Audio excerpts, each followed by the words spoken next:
is. Welcome back What's to up? the Coco and Boscoe There Show. we go. I am your host, Coco. And of course, joining me back again for the second half is my co host, the amazing DJ extraordinaire, as he's scratching the floor up and We down. had a lot of people calling up and say, "Wow, happy hair! You sound like you're really high today." Well, I am. What's up, y'all? I'm just in my Big DJ. Bosco from the Bronx. I'm in my mode today.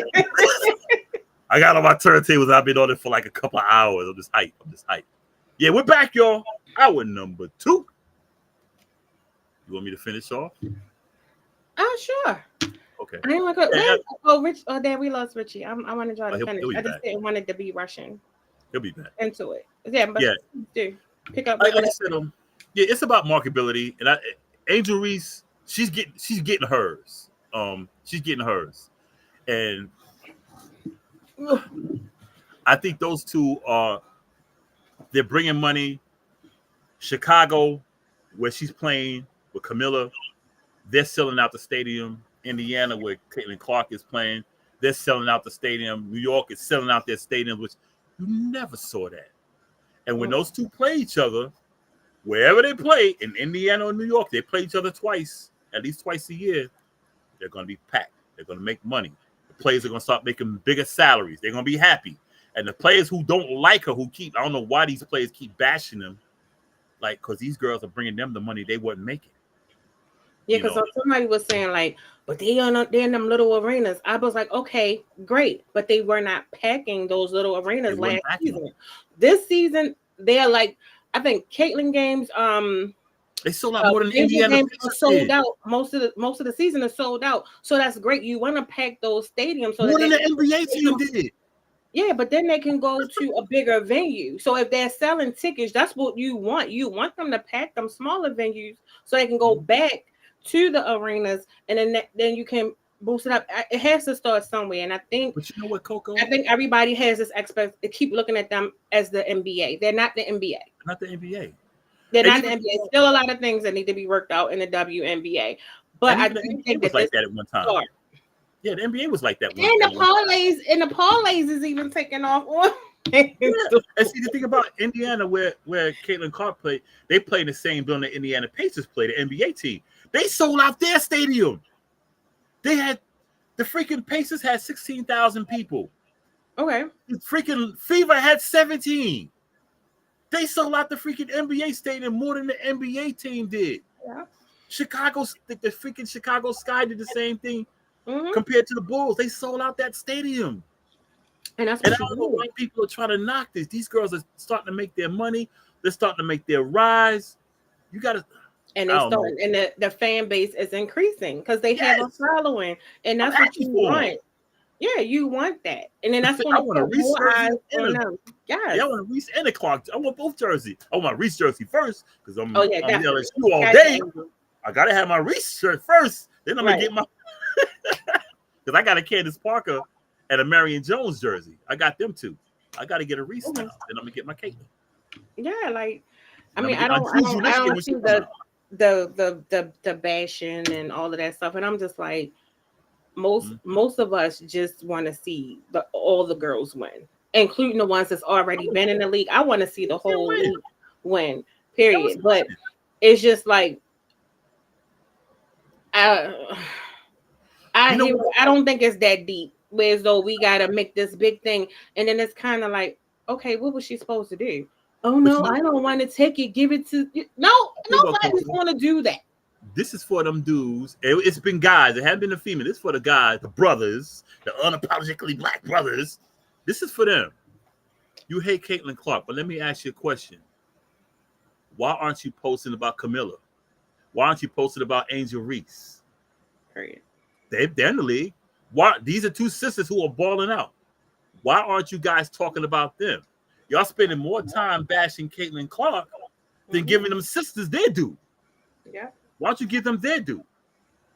Because Angel Reese has been pulling her load just like Caitlin Clark has when she was in college. Angel Reese was like the face, like, yo, I'm talking my shit. I'm doing this. And she stayed true to her game. Why y'all not talking about her? And see, that's my thing. That's why I say these Negroes are fake. They're fake. They talk black, but then they don't act black. They don't give the black person their due. They spend more time criticizing white people. Take that energy and uplift us. Take that energy you got and uplift us. It's not that hard.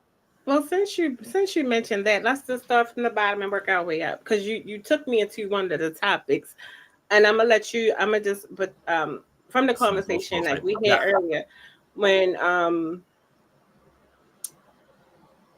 we were talking about do black do black men support black women. So this was your topic, so we're gonna let you go. It's on you. Not like oh. I thought she was gonna say something. That's why I was sitting there. I'm gonna let you kick it off. These yours. I'm gonna base what I see on Facebook because out here in the street, I see a different thing. Okay. But see, out here in the street, these guys are not out here talking about, yeah, look at me, I'm black. Yeah, they don't do that, but they push. They support black women. They out here. But what I see on social media, no.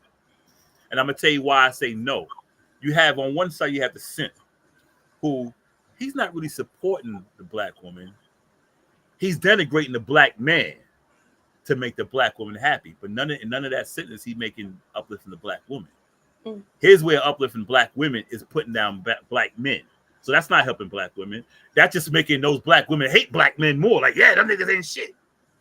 And on the other side, you have the black men who claim that for the black women, but they spend more time criticizing white people rather than giving the black woman that due. Caitlin Clark situation, the main thing. I don't see them saying niggas, and I'm gonna call them niggas. Y'all watching the show. I know y'all watch the show. Y'all told me you're gonna watch the show. Them saying niggas don't put nothing up there about Angel Reese. They didn't say during the whole college season last year in the playoffs, they didn't post not one thing about Angel Reese. They spent all their time criticizing Caitlin Clark, what they could have took. So I say no. From what I see on Facebook, niggas support black women because it sounds good. But if you could look at what they say, they don't. No. Another situation. Look at the Diddy Cassie situation. They making excuses. Yeah. Making excuses. And that's what I heard. That was it was like it was like a what did she do? Exactly. Or then the new thing was she got paid. Somebody said she allegedly was stealing $100,000 or something. That's why and I was like, okay, whatever. But this is my thing. We've seen I watched something that was a great point down to Sandra Bland. Yeah. What's the girl? Is it Tiana? No, not Tiana. Brianna. Brianna. Yeah. Brianna. Yeah. When there's an African American woman life lost, there's never an uproar. But when it's someone else that's not of color, it's a bunch of sympathy and everything going around. But when it comes pray for this person, our lives, it's like it's always a but or oh well maybe or this happened. It's really downplayed. It's not significant. It's not none of that. And I think that's a problem. And I will say it, and I say it all the time. We are the most disrespected and unprotected on this damn planet. It's black women. And every day is shown. And I'm gonna go outside of social media, even into the real world. You see that, and it's not. It's just we're just not. You will trash us, but you won't uplift us. I agree. However, I think the problem with that also is because I've had this situation on social media too. Is that the same women? Like if we uplift that person, I've had a lot of black women say, why you like her? But they say sexy red. They say the trashy ones. And I'm like, wait a minute.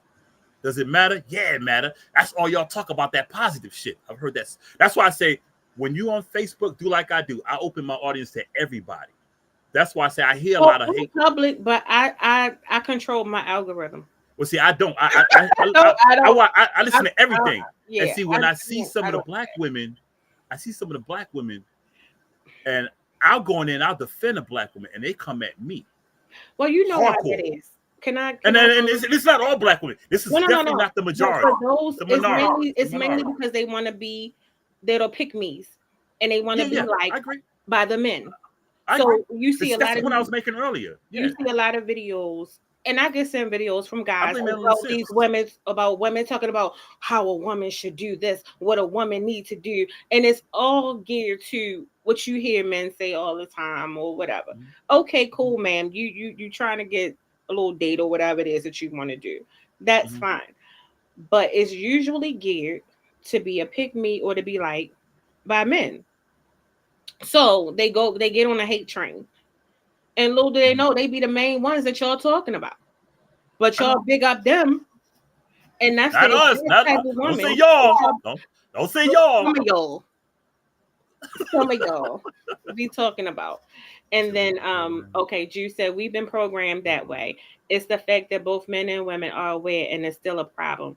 The last president had the world openly racist, and we still ain't get it right. Very much. Very much. But it's all about self-accountability. Nobody wants to be accountable for it. But when we say that, it goes through the no, because I'm a black man in America. This is the third. We know, and we know that's a tough ass struggle. I can't say what that's like because I'm not no man. In the same way, I say it all the time. I don't think men should tell women how they should be, how they should feel. You're not a woman. You're not walking in these shoes the same way I can't tell you how to be a man. Exactly. I was going to say that. And see, that's why we got so much division. Because we want to tell the other person what a real man is and what a real woman is. That's our problem. We pay too much attention to the podcast or the people who are watching this one. I told you I'm gonna call y'all out on the show. Y'all didn't believe me. So if you're watching the show, who are these people? You want to say the names? I don't know who it is. You've been saying them. I'll say the names. My curiosity got me, and I'm quite sure you know. I'll go down the name. I'll start with one. The first one is my homie Robert Corwell. You my boy, man, but you're one of them. Second one is Van Silk. Me and you talked about him on the phone earlier. Who's the third one? There's another guy. Oh shoot! He just has his name in my head too. I got his face. They be bad for women though. And it's Do they like women? Yeah. And yeah. I mean, like in real life. Yeah. I know two in real life. My theory is men that. But I'm not done. There's a couple of black women too, and a couple of white women too. Oh. I want to name them too. I just don't want to name the black men. I want to name the women too. Oh, they got a panel. There's Buffy Short. She's another one. She lives here in Nashville. Yeah. I told you I'm going to call you out. If you're watching the show, I know you're going to hit me up. Why you call me up? Because I told you I was going to call you out on the show. I was trying to hold out the first hour. She's another one who gets fooled by the simps and say what a man is this and a man is that, da-da-da-da-da-da. But I'm not going to put a business out there because I'm not going to do that. But she's another who tried to tell people what a real man is like. And like, how do you know what a real man is like when mine? I'm not going to go that far. But see, these are the people I deal with on a daily that I talk to, that I say, watch the show. Watch the show, because then you'll see how I really think, rather than what I do on Facebook when I'm joking around and y'all take it serious. On the show, I'm going to keep it 100. Because y'all know me on the street, and y'all know on the street, I keep it 100. I'm not loud. Paul seen all day. I'm not loud in public, but I say what I got to say. But they ain't going to like me. I don't give a shit. But I told them I was going to call them on the show. That's why they like go, they back me. They know how they show. They know if they know. I tell them straight up. I tell them whatever I could say on social media, I can say to your face. Oh, yeah. Tell them, and that's the problem. We try to tell each other, and see, that's what my brother was talking about, vetting people, because you have like the simps. The simps ain't nothing but dirty mackers. And what I mean by dirty mackers, the simps are this. Yeah, you a queen and you that. I'm gonna talk about the queen king thing too. You a queen, yeah. The man she did it. But what these niggas are trying to do, they're trying to get you back. Yeah, I like this type of guy, and that's the guy who's gonna run that baby up on you and leave your dumb ass because he told you Now you hear it from men. Now listen to me, women. You're hearing it from a man talking about another man. Listen to what I'm telling you. These simps out here, their job is to what? Getting them panties. That's what they do. That's why they say all this unbelievable shit that they know they don't do. But But they make it sound like they're the perfect man because you can agree with them because they know how emotional you guys are. They know how, that's how a man is. That's what they do. That's what the simps do. Period. They're not masculine because everything they say is anti-masculine. But that's what they say because they know this is what women want to hear. But all they want to do is smash. Period. Because I know a few niggas like that. They got multiple babies by women. They don't give a shit about the girl. You hearing it from a man. Then you got the women who say the same shit to other women or say same shit to other men. Yeah, check me out. This is just so they can convince this nigga to be some type of money guy. You hearing it from a man. I'm telling you. I'm telling you the man game. I'm giving you the cheat code. Now you can listen to me or not. Huh? I'm listening.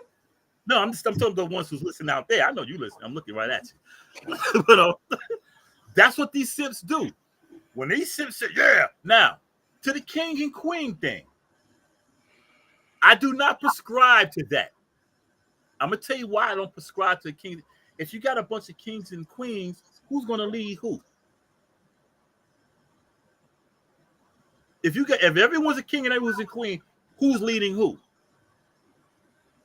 Kings lead. He's not gonna let another king lead him. So we're all kings, and the queen's supposed to be, like in chess, the queen protects the king. But if you got all these queens, then who's leading? Then who's protecting who? Huh? It's concubine. But who wants to be concubine? Who wants to be a concubine? That's the point. Everybody wants their own, but everybody claim they're a king. But if you're a king, I don't see none of these niggas and none of these women out here talking about I'm a king and queen, acting like a king or a queen. Ain't none of them leading shit. Only thing they're telling the other one is the flaws of the other person, what they can do, what they're supposed to be like. No, a king leads. The queen is a compliment, but the queen protects. That's the one thing Islam teaches. The queen protects. The queen protects the home. But if everyone's a king and the queen, exactly. The queen got the most moves on there. But you got to make sure that you got to protect that king. Because once you lose the king, game over. But if we're all kings and we're all queens, who was leading who? Who's teaching who to do what? Because a king is not going to look to him like, yo, man, you see, hell no, I'm a king. No, that's why I don't prescribe to that. That's bullshit. Because I ain't seen nobody out there acting like a king or a queen. Okay. That's just my opinion. And I'm not, I'm just one man. Warrior. Exactly. Warrior king. Because you know why? They're going to fight. I'm a king. I'm supposed to be this. Nigga, shit your ass. You ain't even got a job. I'm a queen. Bitch, you got 7 kids by 10 daddies. Do the math. You just a whole chess conversation. Whole chess conversation in the chat. Do the math. But she's right. The queen is the most powerful player on the board, though. Huh? I said I agree with him. Yeah. I do too. I'm scared to go to the next one. Damn. The bees protect the queen. The bees protect the queen too, right? Okay. What up, Morena? In the building. Morena. Okay, I'm scared to go next. Mind you guys, warning. Too late. Warning. Should get that at the top of the show. These are all the thoughts of Big Boscoe from the Bronx. These are the topics of Big Boscoe from the Bronx. I am just here to referee and to bring them back when needed. And you'll know I don't give a shit. Good. We're not taking no more weeks off because every time we come back, you come back on 20. Huh? Go ahead, man. My bad. Okay, so the other one was, I guess, it kind of ties into a hypocrisy. Say it. That was it. The hypocrisy amongst our people. You're gonna. Yeah, we are. Keep it 100. We are. And what? Not everybody, not all of us. Of course, anything I say, y'all, it does not mean all of us as a society, all of us as a community, all of it. It does not mean all of us. But it's always the loudest ones who are the biggest hypocrites. People think being pro-black is about being anti-white. I get a lot of heat because they say, I thought you love black people. I do, but I don't hate white people. No, I don't trust them, but I don't hate them. You know, I don't have to be pro-black and put down somebody else. I can uplift us. I can put all that energy to uplift us to be pro-black. I don't have to take not 1% of my time to criticize anyone else. Our problem is, and it goes back to our communities, and call me Republican, which I'm not a Republican. The problem is we complain about certain things. We complain about, like, say, George Floyd, which was wrong, and I'm glad that guy got his ass hung up in prison. That's what he get. But see, we complain about that. We complain about certain things. Oh, but I'm not. Who got hung? No. Huh? Who got hung? No. I mean, I'm talking about the guy that killed George Floyd. Not hung, but he got locked up. That's what I meant. That's why I said they hung his ass. Oh, no. He got locked up. Still walking around. I was going to have a fit. He just got locked up. But we got these same niggas are always like, free my nigga this, free my nigga that. The Diddy situation. We complain. We talk about how we are, how we're all, it's attack, and it's just, I say with the black man, it's always an attack on us black men. It is an attack. It is a war on black men. We know that. It's a war on black men. The problem is some in our community, and that's the minority, but they're always the loudest, are the ones who always saying we're trying to bring the black man down, when that very black man is the same one trying to destroy our neighborhood. Mm-hmm. Free my nigga Juju. Juju freaking shot up the park and a kid got killed. Free my nigga Juju. Free my nigga this. He's selling the most drugs in our community, but we don't get him out even though we know who he is. He do the grimiest shit, but because we don't want to snitch, we're going to let this nigga run free, and then there you go, another person gets killed. We won't get these guys out of our hood, but we complain about somebody else doing something to us. That's what angers me so much. Somebody else, like, well, what about these niggas in our hood that you know doing dirt, that you flash them up, yeah, it's a piece of my nigga so-and-so. Forget that nigga. He don't care about us, because he'll sell dope to your freaking mother if he can make some money. But like I said, we sell out for the bag. The hypocrisy. Because I remember I got in that beef a few weeks ago, about a month or two ago, with some rappers here locally. I was talking about what I did. Oh, you weren't making no real money. Yes, I was. I was making some. I bought me a car with the money I made. DJ. Is that the ones who was trying to get you to listen to that mixtape? Yeah, and I told them that, same ones. But see, that's what I mean. The first thing they brought up was money. You weren't making no real money. You don't know what I got in my account. But that's what they say. But these are the same ones, and I'm not going to say his name, but these are the same ones who are guy, and Paul knows who he is. We're not going to mention his name. It's the same guy who's calling himself a community person, but he's selling dope in the community. And niggas know it. But they still support him. The same nigga who want to do Juneteenth. That's why I say Juneteenth can kiss my ass here. The same nigga who want to do Juneteenth is selling dope in the same community he want to do Juneteenth. But niggas don't want to say nothing because why? He getting the money.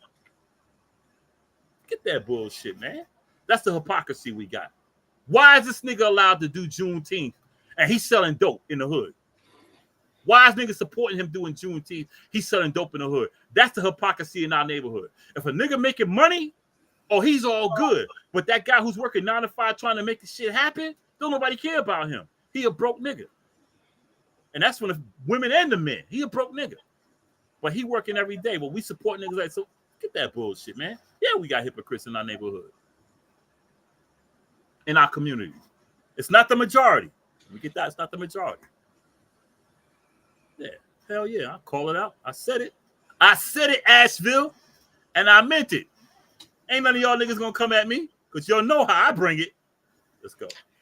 Okay, so let's take a comment break. Go ahead, man. Jew said, I am pro-black and we make me sick sometimes. If you can't be true about your own people, then you can't judge other people. I agree. Amen. Marina, she said, expend your energy productively. Then Jew said, type out if you can't be true. I got what you said. And then Jew also said, right, because I be sick of the ghetto our people be proud of it overshadows the positive. I agree. And I think like during the first tape, I think that was my point. My words, I got a lot on my mind. So when we I'm just angry right now. no, I get it. But when we focus on, like, when we all say, oh, this is the smoke and mirrors, but we focus on it, we talk about it, we give certain things light. You know what I mean? So if we don't give it light, it won't become the it thing to talk about, or this is in the third. So in those moments, maybe we should highlight the positives. Like this time of year, you see all the kids, they choosing their colleges, they're graduating. And this, I can honestly say, this is the first year in a long time I've seen a lot of young people excited, wanting to showcase what colleges they were going to, interested in actually going to college, graduation. They have an idea of what they want for their future and what path they want to take. So I feel like the other things are kind of overshadowing it, and it sucks because we wonder why the positive things never get light, because we don't talk about it. You We know what give happened, too Coco? much. We give too much acknowledgement to something negative and not something positive. You know what happened, Coco? When we did our first show, when we was promoting businesses, Hmm.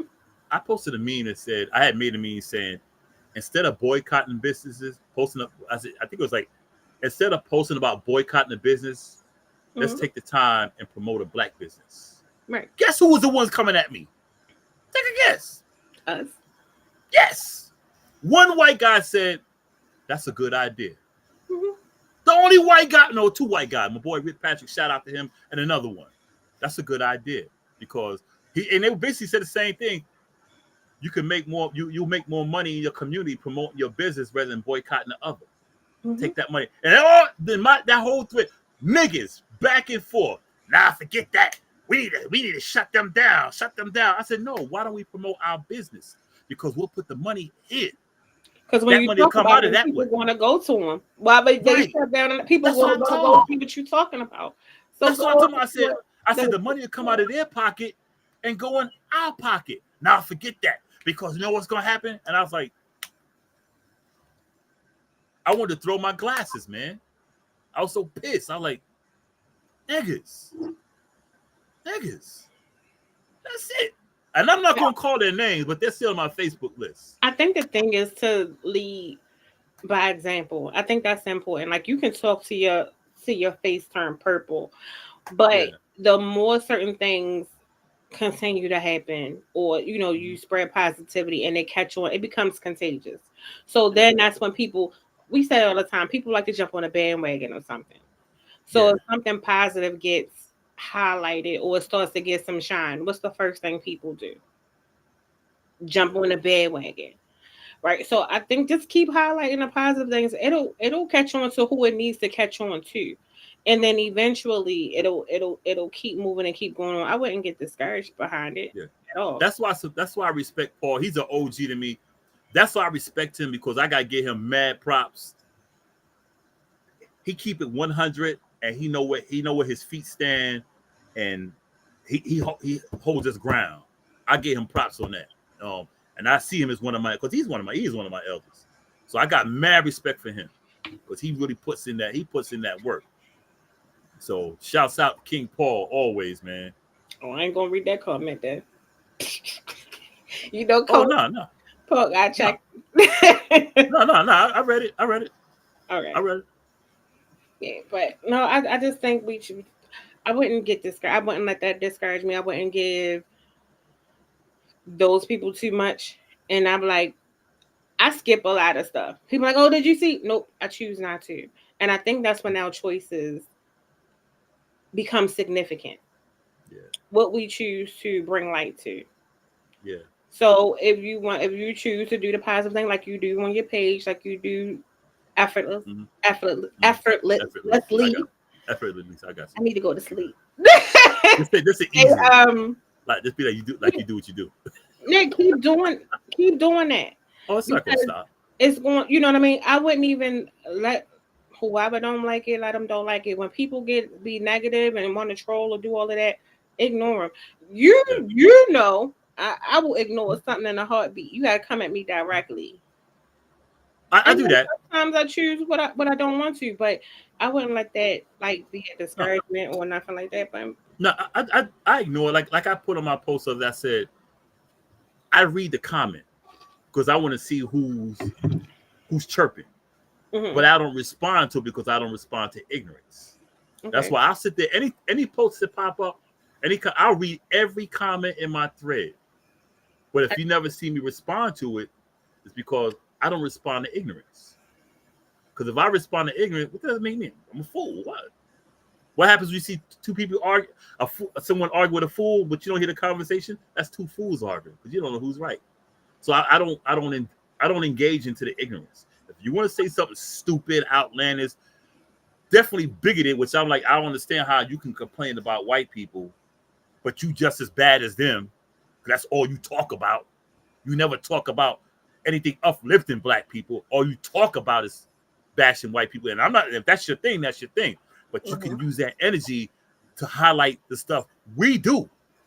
There's a lot of black people in this country that do a lot of great shit every day. yeah, You could take that time and say, yo, check out so and so. Blah, blah, blah, blah, blah, blah. So people say, oh shit, for real? yeah. But I think that also goes into one of the other ones was like we can complain about so much, but don't want to change it.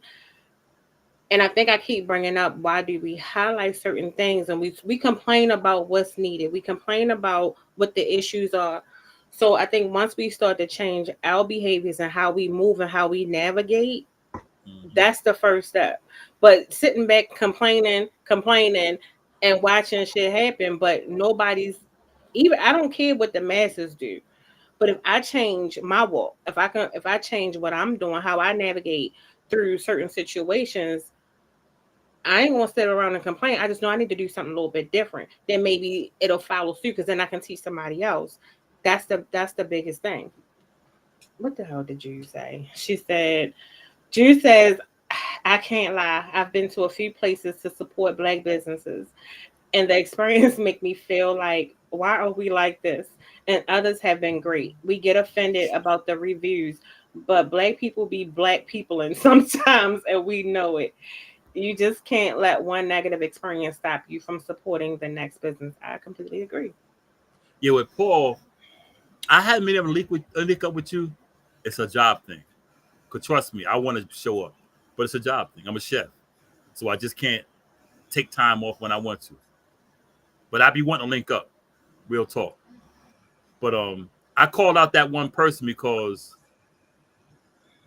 I just don't see why things are adding up, how things are adding up with him. But that's another story for another time. She also But said, I also know that we aren't the only race to act a fool when it comes to business. So I'm learning not to take it personal. Just like I do non-black business. Just like I do non-black business for poor or rude service, I will not support a black business the same way. I agree. yeah, I I 100% agree. reason I don't mention about the white people and the other people how they do things because see, I don't care about what they do in their neighborhoods. Okay. That's Paul why. says, Paul says, my respect for you came from our conversation behind Juneteenth and went off the charts. Oh, wait a minute. It's right there in front of my face. Hold on. This is a better copy. Hold on. I said, my respect for you came from Put our that stuff on the conversation screen so I can't see whole comment. came from behind Juneteenth and Oh, it there it went is right off the there. charts when we were the only two local black men to speak out at the 2020 protest. And then when you ate that tear gas canister, that's when nobody can tell me nor say. You have to see I ate it there, but yeah. Say, oh, anything negative to me about you, New York or Hendersonville slash Asheville. I agree. I I took it. But, I ain't eat it, man. but I do. I do. I agree with both. But like with Yeah. Jude, it's like I definitely agree. When you go into but the thing that gets me when I say we complain, but we don't change. We complain about some of the businesses in our neighborhoods, how they treat us. Like I said, and you go into some establishments, you cannot choose what you want. They get it for you, and they put it in a little thing, and they spin it to you, and they say you got to give them your money first. They tell you how much it is. You put your money in there. They take your money, count it, and they spin it to you, and they go. You can't choose what you want, but guess what we do? We go back again, right? But then you go into another store with someone that looks like you. Oh, I can. You want to touch everything, break it down, you throw it on the floor, you trash it, you do all of this stuff, and then you still don't buy anything. Then you go right back to the same store where you cannot browse. Yeah. And you put your money in a thing, and they spin a little thing back around to you again. Yeah. Oh, they got the thing that you or slide like, it under and you slide it back. That one. What you want? You Yeah. like going right there to the left. Yeah. Oh, you got that one. No, that one right there. That one right there. Yeah. I ain't got time. But that's what we do. And then we complain, but we making these people rich, and they don't put not near dime into a household. At least you know it could be somebody who has good business ethic. You just won't support them. Well, let me ask you a question. I don't know if you have this problem. Probably. And I hate it. Like I watch now at my job is different because like when black people come to the hotel, I be like, I be like, yo, I'm glad to see y'all. I say because when I see the brothers and sisters here, they're like, yeah, they give me a hug, shake hands, all. But I hate when if I go somewhere, I could be online to be the only black guy online. Might be a few white guys in front of me. The customer service is all cool. I'm like, oh shit, hell yeah. I get to the window, I get an attitude. I'm like, all these white people in front of me who just like loud and everything, like, hey, have a nice day. You get to me like, yeah, what you want? Yeah. I'm like, y'all ain't got no customer service. And and I had someone say to me one time, it's been a little while back. He on my Facebook list too, but I don't think he watched the show. But I invite him to watch the show, but he won't watch it. He told me that we shouldn't learn the customer service they teach us because it's too white. And I said, what do you mean by that? He said, that's the white way. I said, well, what's the black way? I said, since when is being nice considered nice and polite being white? I said, there's nothing wrong with being nice and polite to a person. I said, because if you're nice and polite to that person's going to come back tomorrow and the next day and the next day. He's going to keep coming back or she's going to keep coming back. But if you were real rude, they're like, man, I ain't going to that stuff. Forget that. Yeah. I think in healthcare, it happens quite frequently. And I think and we have in services and trainings on customer service and all of those things. I think it's important to understand. People don't understand that first interaction that you have for your business is the most important. And a lot of people don't understand that. So I'm laughing at Paul with the way he phrases stuff. But he's Habib.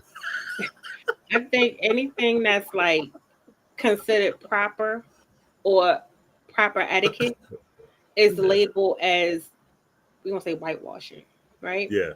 But I don't think there's a thing. I think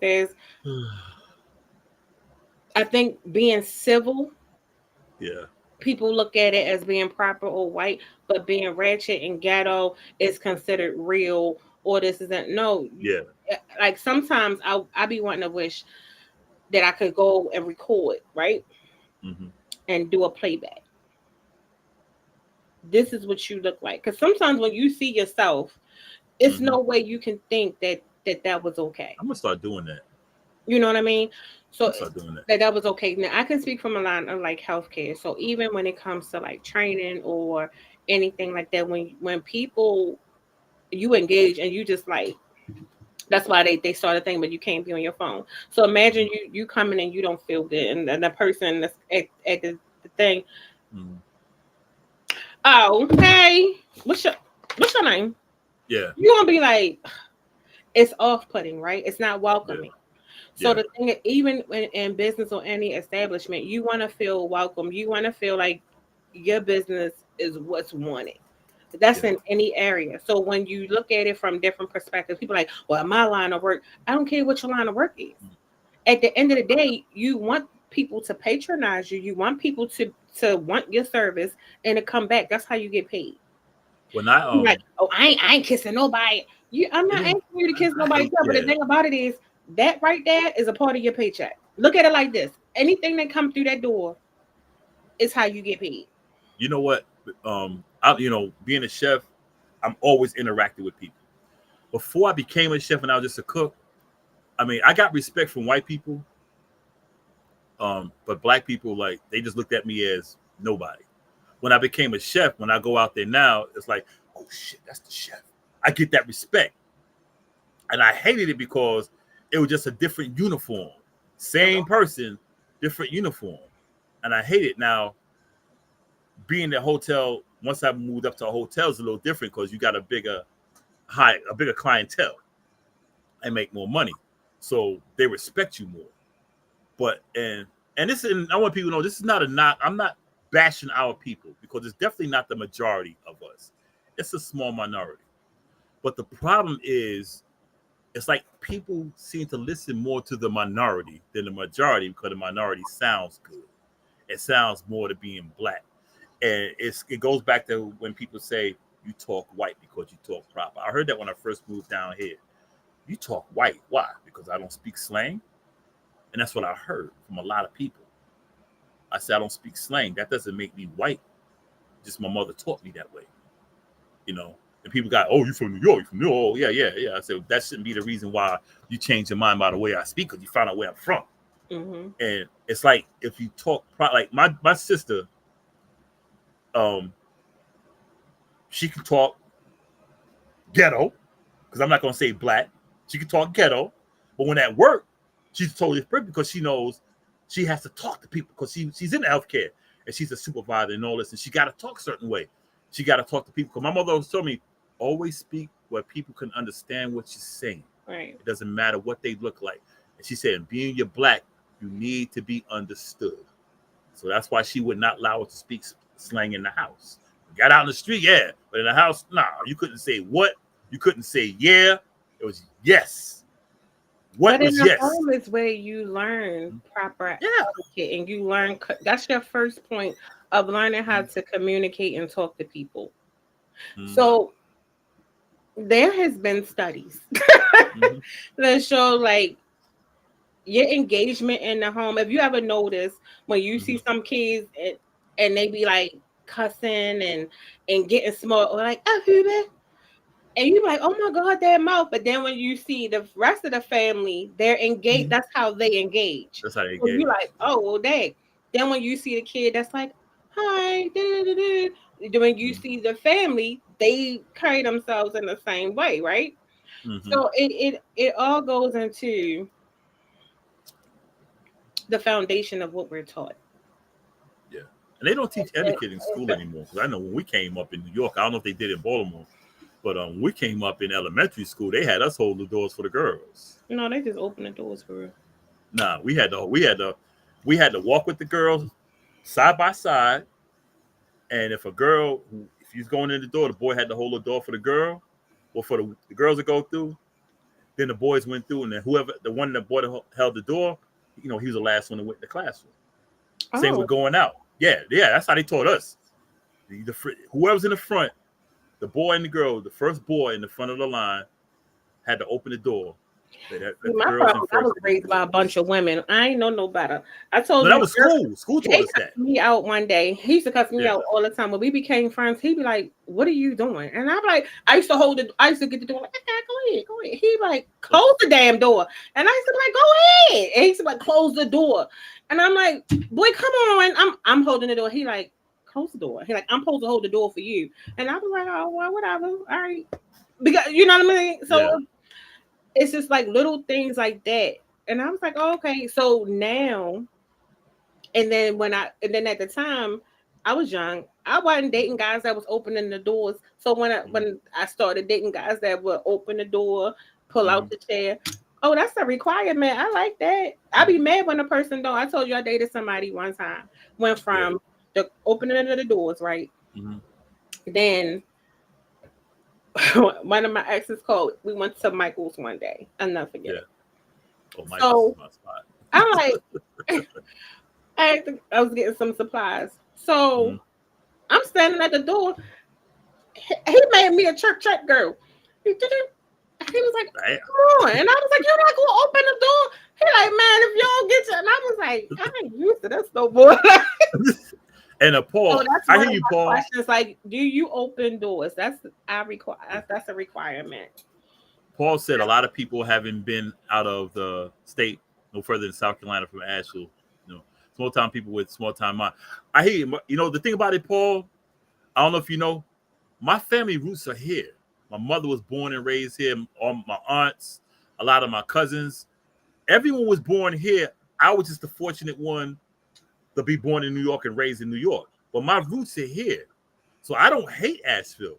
It's just this new generation of Asheville and these younger ones, I want to knock the shit out of all of them. But I respect the OG ones, 45, 50, 55, 60 and above, because them are the ones that grew up, I guess, in my generation, but I wasn't here. But my brother was here, my mother was here, everybody was here. It just, for some reason, when I came here, with the New York accent and everything, and I've been coming, I used to come back and forth, and I finally settled.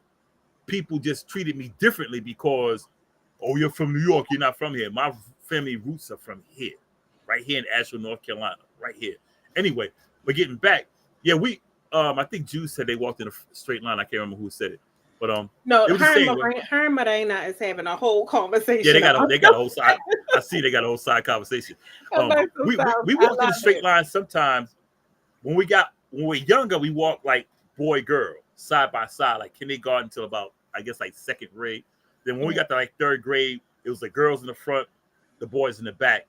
But still, the first boy had to go to the front of the line and walk because he's the one. It was a boy, then a whole line of girls, then the boys. Because the front of the line had to hold the door for the girls. We did that all the way up to sixth grade.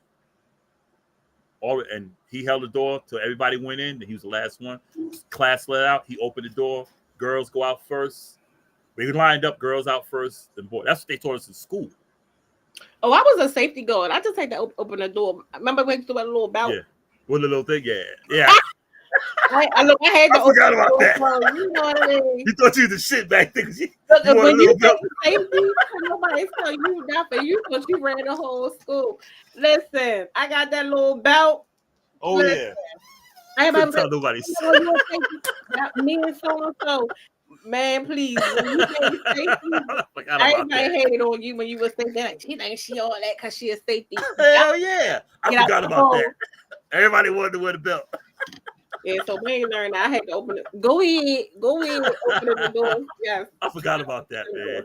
I remember being that safety belt. Listen, I took pride in being a safety well, they made you the safety guard. You know, you're the safety guard. You know, you got out of class early because you had to go down to make sure line up. Listen, you made sure the little belt snapped like a seat belt. Yup. And you know, the thing about it is, when I went back to New York in 2017, and I hadn't been back to New York in years. I think maybe 15 years I hadn't been back. I went back to New York, went back to my neighborhood, and I went to the store I used to go to when I was a kid. I was surprised it's still there, and it's still there to this day. So it had to be there at least 60 years. I remember when I was like 4 or 5 years old. It's still there on the same corner, same name and everything. Look up Tiamo, Gun Hill Road. Anyway, I went there. I wanted to see if it's still the same store. I hadn't been there since I was a little kid, since like 12 years old. I said, let me go in here and see what's up. Went in there. Some girls, women was coming out. I held a door for them. They were Jamaican. They looked at me like I was like a Martian. They're like, thank you. I was like, nah, no problem. They said, where you from? I said, well, I'm from here. I said, but I've been living in the Carolinas for the last 20 years. I said, I'm coming back home. She said, they don't hold no doors for us. I was like, well, I learned this while I was living up here. I said, I learned this in school. What I found, they don't teach it in school no more. Damn. Oh, they didn't teach that in Baltimore. You said what? we ain't learn how to open no doors for nobody in Baltimore. Oh dang! Like you said, these dudes was raised by women, not men. So opening the door thing was canceled for a minute. And I'm trying to tell you because I swear I wish Joe was up here, Jay was up here because every Yeah. time I would touch the door, he got to the point he would start throwing stuff at me, or he'd be like, Hey, he would slam the yeah, Paul knows. door, and then or we would be walking to the store, and you know me, I would be moving his ass Yeah. to the side. He'd be like, "Girl, get on the other side. Don't be moving me to the."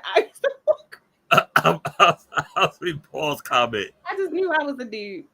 Can you highlight Paul's comment? I can't do it on this end. When they The carry one about we learned the etiquette stuff which one? because it's on it. We learned It's that. like half of my screen. I can't see the whole comment. That's why. Oh, We learned etiquette stuff as we seen the songs of slavery with Johnny Come watching home. Once I found out, Johnny. I remember that song too.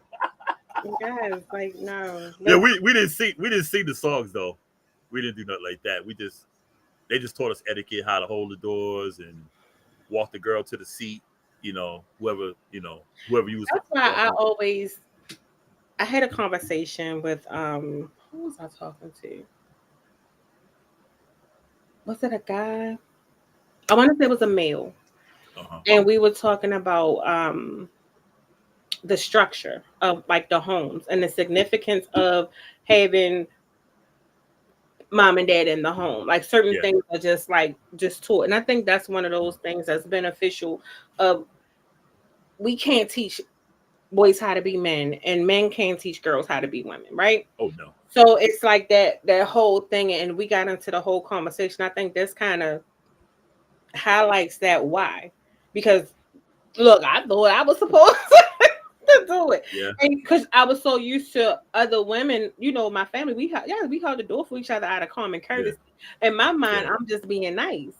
Yeah. But not realizing, no, when the male is present, this is what you do. And that comes from not having the male in the home and things like that. So certain things, just as like we look at it like it's not a big thing, like it's really like it's minute, but it's something that's really major, and that should be something so small can be so significant. And when the home is broken, of certain things that are missed that you just can't get nowhere but from that absent parent.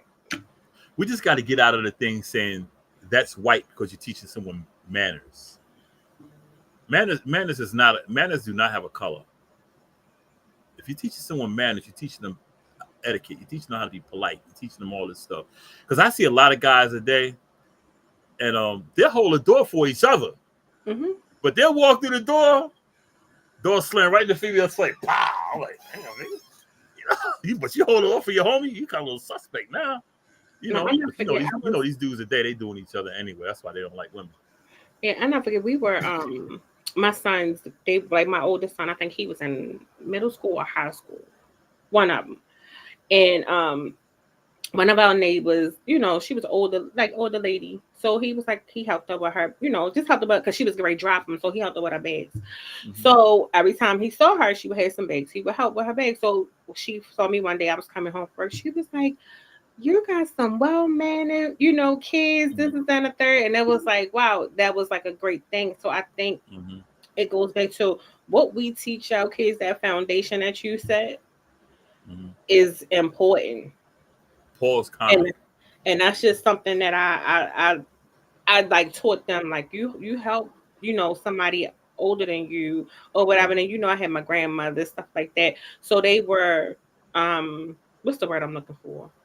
They were gentlemen. Yeah. When they need to be. I would catch one of my grandsons not holding the door for somebody. I'll punch him dead in the chest. Paul said, I'm 63 and be trying to educate these youngsters around here about life. The thing they said is that's old stuff. Yep, that's true. They call it.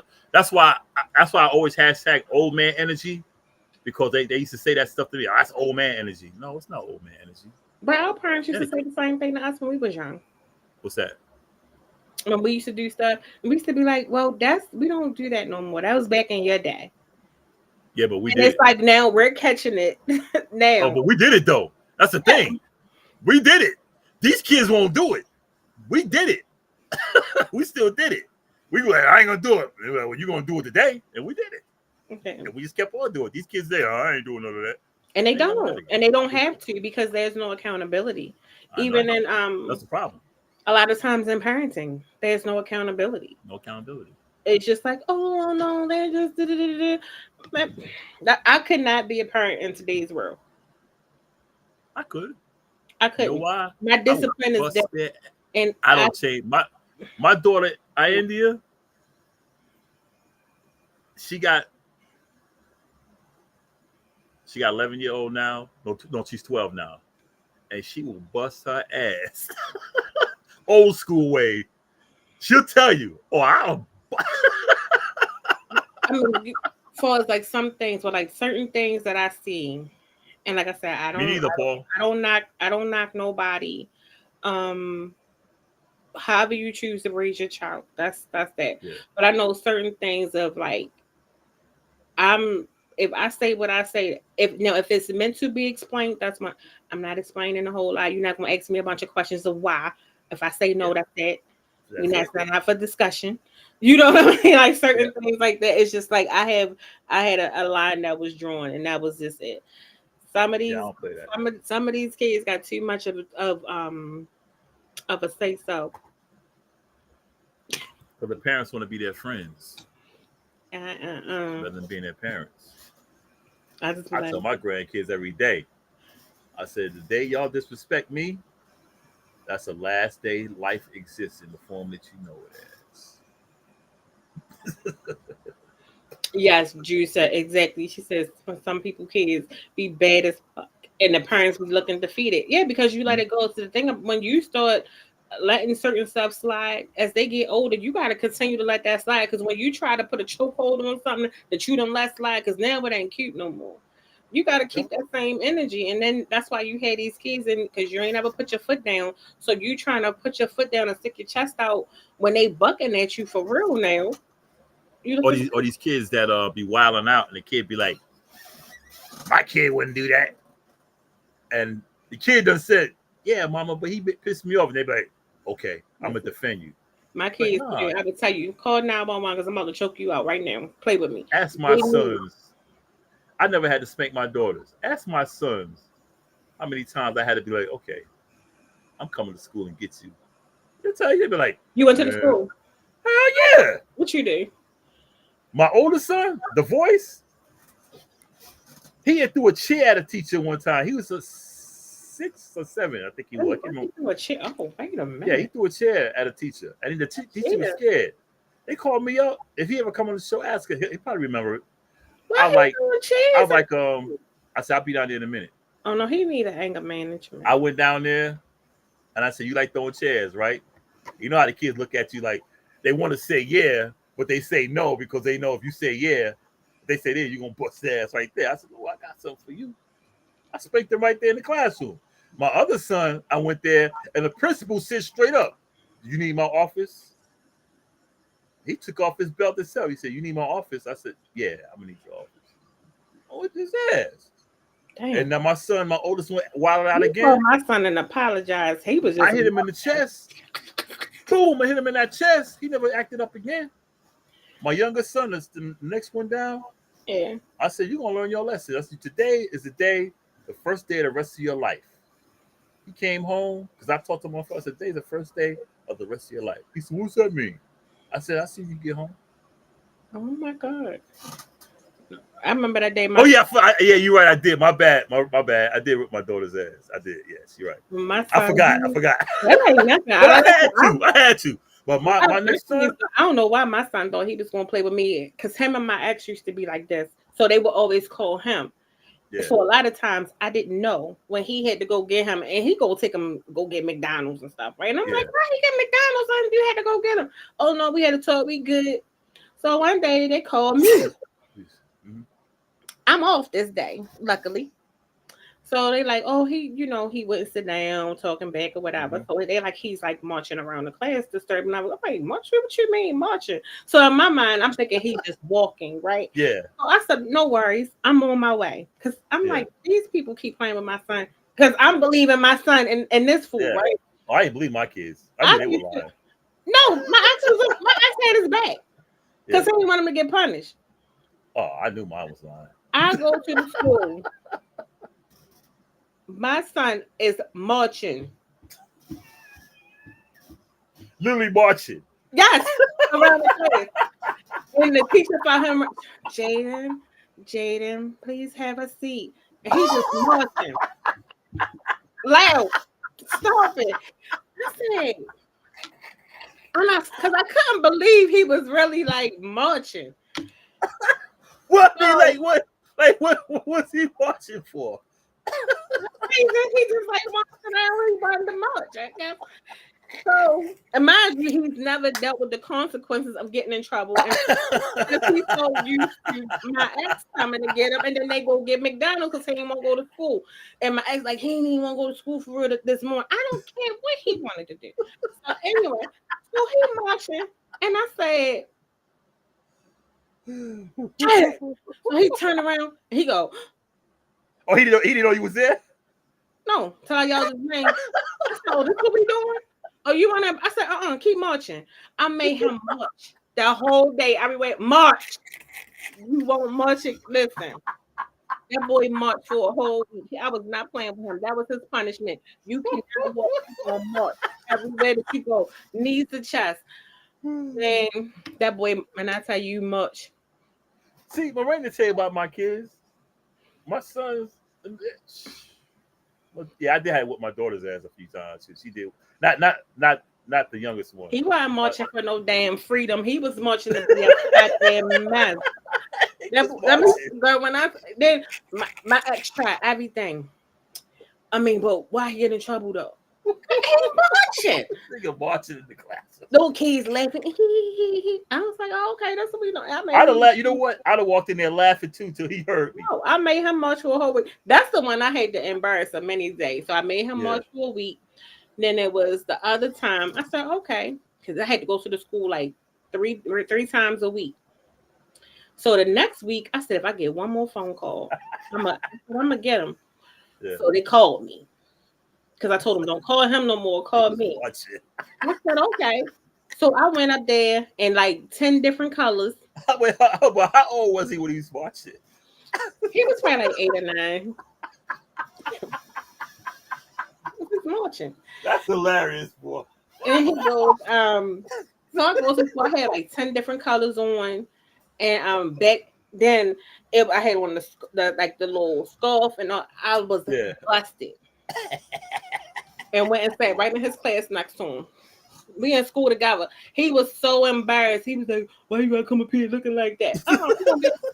You embarrass me, I'm gonna embarrass you. So every time I went to go pick him up, I looked a mess. Yeah. Until you act right.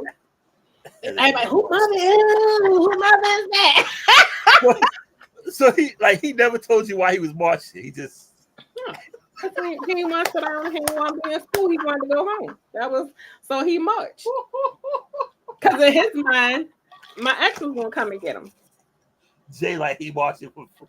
And he thought he was gonna go get a Happy Meal. Oh no. Oh man. You punished. Now my throat hurt from laughing, man. Yeah. So next week we're gonna J-Bear. We're gonna have a game night next week. So probably like Jeopardy style, Truth or Dare, all of that good stuff. We're gonna do. So next week will be fun. We'll take a break from some of the serious stuff. Have a little bit of fun. Do like a what are they called? Not a quiz. What are they called? Trivia. So yeah, we'll do. So Bosco, you want to take us out? Yeah, I feel like marching now. I'm gonna march out of here. Where's my marching music? Anyway, y'all, thanks for tuning in to the Black Chucks. Thanks for tuning into the Casual Convo Show. Watch us every Wednesday from 8 to 10 p.m. on Facebook, YouTube, Spotify, handradio.org.